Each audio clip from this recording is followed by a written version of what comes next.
Coucou les amis, donc on se retrouve aujourd'hui avec un exercice pratico-pratique pour développer vos potentiels énergétiques, donc vos facultés subtiles à ressentir l'énergie. Là aujourd'hui on va parler de magnétisme. Donc j'ai mon petit pendule. Donc voilà, on va apprendre à se servir du pendule dans un premier temps. Alors, ce qui est intéressant, c'est que on peut servir du pendule, on peut récupérer vous savez, les boules de thé et en faire un pendule, par exemple. On peut fabriquer soi-même son pendule. Regardez sur YouTube, il doit y avoir des tutos par rapport à ça. Donc voilà. Donc l'idée là, on le met à une hauteur, vous voyez, moi la chaîne elle est assez longue. On le met à une hauteur, on se sent bien, donc moi du coup je le tiens juste comme ça, mon pendule, voilà. Je le tiens comme ça, donc je le mets à la hauteur où je me sens à l'aise. Je mets une main en dessous, voilà, je me recentre, je m'ancre bien.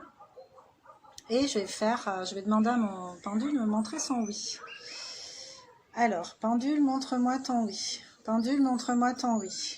Pendule, montre-moi ton oui. Accélère le mouvement, accélère le mouvement, accélère le mouvement. Vous voyez, je ne bouge pas mes doigts. Il me montre son oui. Donc, son oui, c'est dans le sens des aiguilles d'une montre. Pour mon pendule à moi. À chaque fois que j'aurai un pendule différent en main, je vais redemander de me montrer le oui et le non.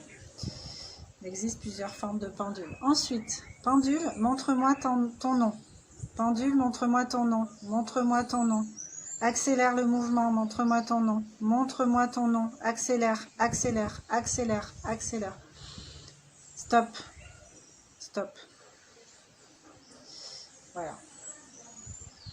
Donc, vous exercez dans un premier temps au pendule de cette façon-là. Ça va être sympa de fabriquer son pendule à soi si on n'en a pas. Ensuite, avec le pendule, on va pouvoir s'en servir pour avoir des réponses, par exemple.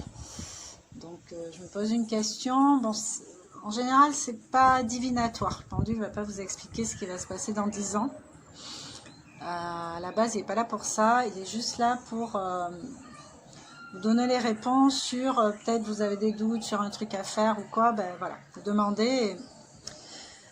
Il sait, en fait, comme votre corps sait, votre moi supérieur sait, et comme ça reste du magnétisme, le pendule, il va vous donner la bonne réponse. En fait, vous allez pouvoir arrêter d'hésiter.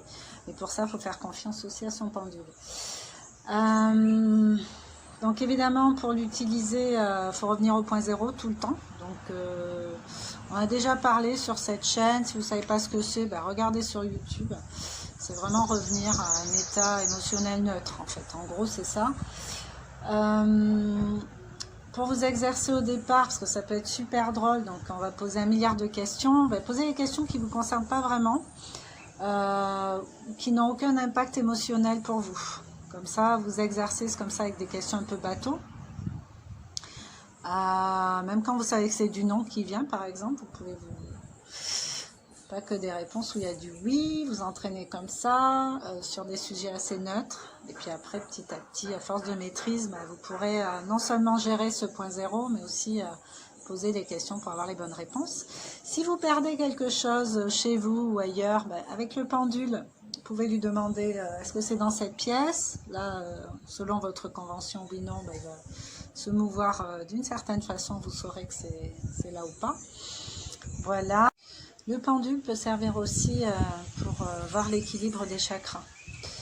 Donc, voilà, tout ça, ça s'apprend. Documentez-vous, essayez de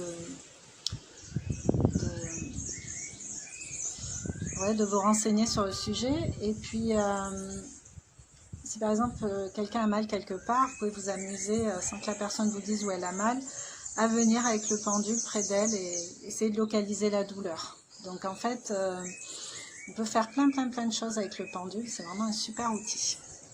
Donc je vous encourage à tester si ça vous appelle, c'est toujours pareil. Les mouvements du pendule, donc moi c'est le sens des aiguilles d'une montre pour le oui, le sens inverse pour le non. Il peut aussi se mettre dans ce sens-là en statique, bouger comme ça, ou rester sur place. Mais vous sentez qu'il se passe un truc, mais il reste sur place. Donc ça aussi, ce sont des réponses. Écoutez votre intuition, ce que ça vous dit à vous.